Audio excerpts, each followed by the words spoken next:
Bonjour à toutes et à tous, c'est la rentrée scolaire, une rentrée scolaire bien sûr placée sous le signe de la Covid-19 avec un plan sanitaire à respecter. C'est tout de suite ce qu'on va voir avec Sylvie Labanins, adjointe à l'éducation de la ville de Cambrai.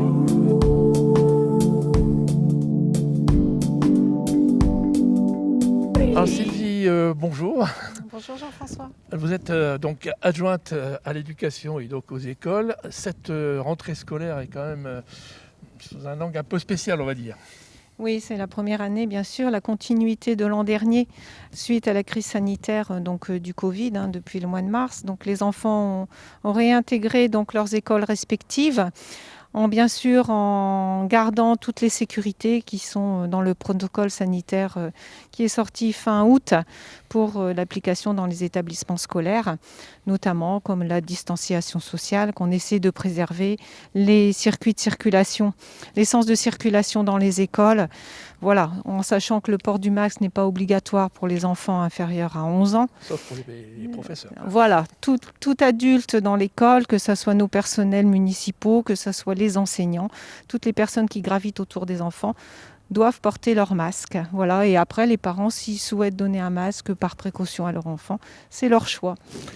Bien, alors on va évidemment, qui dit rentrée, dit aussi nombre d'élèves. Alors on a des chiffres aujourd'hui? Oui, environ, ça sera finalisé là dans les 48 heures qui arrivent, mais on a à peu près 2229 enfants qui ont fait la rentrée donc dans nos écoles de la ville, les écoles publiques. Progression? Oui, à peu près. Bon, il y a une toute petite baisse, mais bon, voilà, on n'a pas eu ni fermeture ni ouverture, donc on va dire que c'est stable. Très bien. Alors par contre, il y a également une nouvelle direction, je suppose. C'est voilà, pour ça qu'on est ici d'ailleurs. Voilà, donc on est sur l'école élémentaire Ferdinand Buisson. Pourquoi? C'est Madame Morel, une nouvelle directrice, mais une ancienne cambrésienne, une ancienne habituée des équipes éducatives sur l'école, vu qu'elle a effectué quelques années, il y a quelques temps, sur l'école Ferdinand Buisson, et elle revient à ses sources. Elle vous expliquera tout à l'heure. Il y a d'autres nouvelles directions? On a deux nouvelles directions également, donc sur l'école La Fontaine, Monsieur Audin, et également sur l'école élémentaire Raymond Gernet, où c'est Madame Dielsi, donc qui a intégré cette année, en sachant qu'elle était sur l'école La Fontaine au préalable, donc habituée à travailler avec la municipalité de Cambrai. On aura l'occasion d'en parler fin du mois en faisant un bilan de cette rentrée avec Monsieur Coton, voilà, avec l'inspecteur de l'éducation nationale. Alors, on va parler également du périscolaire et notamment de la cantine, entre autres. Comment ça se passe là, cette rentrée? Alors, cette rentrée, comme vous le savez, depuis 1 an et demi, nous avons repris en régie donc, les repas de toutes les cantines. Donc, c'est Monsieur Cédric Etmanski et son collègue qui effectuent les repas. Donc, on a voulu reprendre pour améliorer la qualité des repas, être plus à l'écoute des familles et des enfants, des choix. Donc, on a à peu près environ 1500 repas jour pour nos écoliers. Et voilà, on a gardé quand même une distanciation, on fait attention à la sécurité des enfants, bien sûr, c'est notre point prioritaire. Donc lavage des mains à l'entrée de la cantine, lors de la sortie, lorsqu'ils réintègrent les classes. Voilà, donc tout est fait pour la sécurité des personnels et surtout des enfants. Alors au niveau périscolaire, on a d'autres rendez-vous? Voilà, donc on a également les garderies qui ont rouvert dès ce matin et ce soir, donc les garderies périscolaires. En sachant que, je reviens sur les pauses méridiennes, elles sont passées en ALSH pour toutes les écoles et en janvier, les 2 dernières qui resteront intégrées, donc Jacques Brel et Kennedy. Donc après, il y a mercredi. Nous avons il se passe quelque chose le mercredi, non? Voilà, il se passe quelque chose le mercredi. Donc le mercredi matin, ce qu'on appelle le plan mercredi, donc qui était la suite de ce qu'on a connu, les nappes, après l'étape. Donc maintenant, c'est les plans mercredi. Et les plans mercredi ont lieu sur les écoles Gambetta et du Parc. Et pour inscrire vos enfants, si cela vous intéresse, vous pouvez vous rendre à la direction des temps de l'enfant à la mairie de Cambrai sous le porche. Ils vous attendent. Merci Sylvie pour toutes ces informations. Je vais tout de suite aller voir la nouvelle directrice donc, de Ferdinand Buisson, Madame Morel. Merci à vous Jean-François. À bientôt.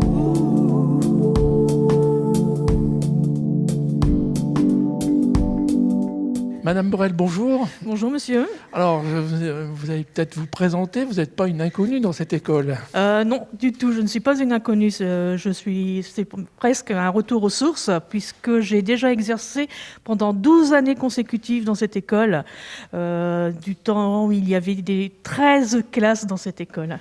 Et c'était une superbe école où j'ai gardé de bons souvenirs, où on a fait énormément d'activités avec des sorties pédagogiques, avec l'aide du centre social déjà à cette époque-là, et puis avec l'aide aussi de l'association de parents d'élèves, un très bon contact avec les parents, et j'ai gardé vraiment de très bons souvenirs. Alors là, vous êtes arrivée en tant que directrice pour cette rentrée. Oui. Peut-être quelques mots, tout se passe bien. Apparemment, les enfants ont l'air contents.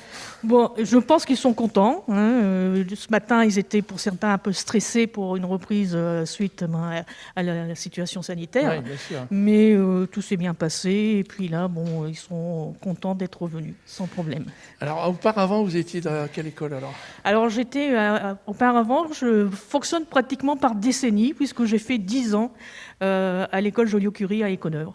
Ah d'accord, vous venez donc d'Éconœuvre. Voilà. Et avant, j'étais sur l'ancienne école Pasteur aussi, avant d'arriver sur Ferdinand Buisson, où j'ai fait aussi une dizaine d'années. Ben voilà, vous fonctionnez par décennie. Voilà. Alors on va parler maintenant de votre ambition pour cette école, puisque vous êtes nouvelle directrice, vous avez certainement des projets et une ambition. Alors, des projets, oui. On a déjà travaillé beaucoup sur ces projets avec l'équipe pédagogique depuis avant les grandes vacances et là, avec la pré-rentrée. On va travailler donc avec le service culturel de la ville de Cambrai sur un projet qui s'appelle l'école buissonnière. Et on va travailler aussi avec les conseillers pédagogiques sur un projet choral, sur des musiques de films et de BD, avec l'aide du conservatoire, et dont la restitution aura lieu le vendredi 18 juin 2021 au théâtre de Cambrai. La date est déjà fixée. Ah, tout est déjà fixé, donc tout est déjà pris. À côté de cela, on a des petites actions qui vont être faites par classe. Notamment, toute l'école va participer à la semaine du goût. Les CE2 vont refaire le permis piéton. Et en fin d'année, il y aura une grande sortie pédagogique en lien et en finalité du projet L'école buissonnière pour le cycle 2 et pour le cycle 3. Très bien, Voilà. Je crois qu'on a fait peut-être le tour et justement vous me parlez de l'école buissonnière, c'est peut-être le moment d'aller retrouver Sandrine Erlin qui en est en fait la cheville ouvrière. Voilà, tout à fait. Merci madame. Merci beaucoup.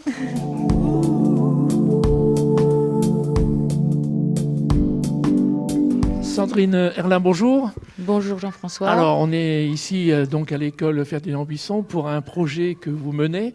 Peut-être déjà donner son nom et puis peut-être vous présenter également. Alors le projet effectivement mené cette année et qui a commencé l'année dernière à Ferdinand Buisson s'appelle l'école buissonnière. Comme vous l'avez dit, je m'appelle Sandrine Erlin. Je suis enseignante aux ateliers d'art plastique de la ville de Cambrai depuis longtemps. Quelques années, on va dire. Oui, bien 20 ans. Et en fait, l'idée est venue comment on peut dire, développer un petit peu l'éducation artistique en dehors des murs des ateliers. Oui, de sortir un peu du contexte des enfants qui sont motivés pour aller vers des enfants qui ne sont pas forcément ouverts à ça, en fait. Auxquels, en tout cas, on ne proposerait pas forcément ça.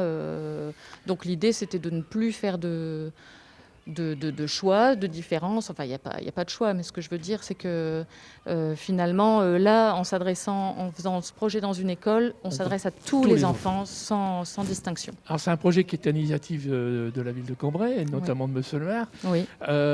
Donc, il est financé également, je suppose, par la ville ? Oui, complètement. Il est entièrement financé par la ville. Et évidemment, on travaille aussi en corrélation avec l'éducation nationale. Bien sûr, on ne pouvait pas faire autrement que travailler avec du côté pédagogique avec toute l'équipe pédagogique de l'éducation nationale, ce qui est un peu normal. Et en quoi consiste, en fait, qu'est-ce que vous y faites pendant cette école buissonnière ? Alors on y fait... en fait, l'idée, c'était de se servir de l'art comme vecteur de connaissance, finalement, et de s'inscrire dans la pédagogie d'école et de classe, C'est-à-dire que c'est pas comme un cheveu qui arrive sur la soupe. On va pas faire des arts plastiques pour des arts plastiques, mais ça s'inscrit bien dans une pédagogie. C'est pour ça que c'est vraiment un projet co-construit avec les enseignants. L'équipe éducative. Et donc concrètement, à chaque période interscolaire, moi j'interviens directement dans une classe. Donc il y a un temps fort tous les vendredis autour d'une thématique. Et chaque classe, de ce fait-là, a son temps fort durant toute l'année. Et je suppose que vous avez travaillé aussi avec tous les services municipaux, comme le service patrimoine, entre autres, peut-être. Tout à fait. En fait, pour enrichir ces moments, ces temps forts en production plastique, il y a des prolongements qui leur sont proposés. Donc ça, moi, je rencontre en fait, et aussi avec Valérie Thomas, la conseillère pédagogique en art visuel, les différents acteurs culturels de la ville pour leur proposer des prolongements, soit avant, soit après les temps forts en art plastique, qui vont venir enrichir ce qu'ils ont pu découvrir en art plastique, mais dans tout autre domaine. Ça peut être les sciences, le patrimoine, etc. Alors derrière nous, il y a quelques exemples de ce qui a été réalisé l'année scolaire dernière. Je suppose qu'il y aura quelque chose aussi cette année, en fin d'année scolaire, une exposition.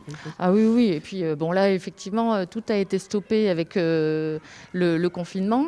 On a quand même essayé de faire une petite restitution pour que justement, quand les enfants sont rentrés à l'école après le confinement, puissent trouver une petite restitution et montrer que tout n'était pas perdu. Et, voilà.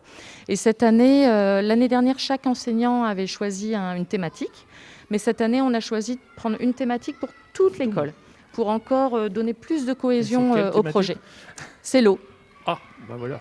Donc suffisamment vaste, voilà, et suffisamment vaste pour que chacun puisse s'y retrouver au sein de sa classe. Merci Sandrine pour toutes les explications. Puis on peut que souhaiter avec évidemment plaisir aux enfants de suivre vos cours, on va appeler ça comme ça. On a hâte de recommencer. Un peu de loisirs en même temps. Ouais. Merci en tout cas. Et merci on se retrouve maintenant, ce magazine est terminé. On se retrouve en tout cas la semaine prochaine. Bonne semaine à toutes et à tous.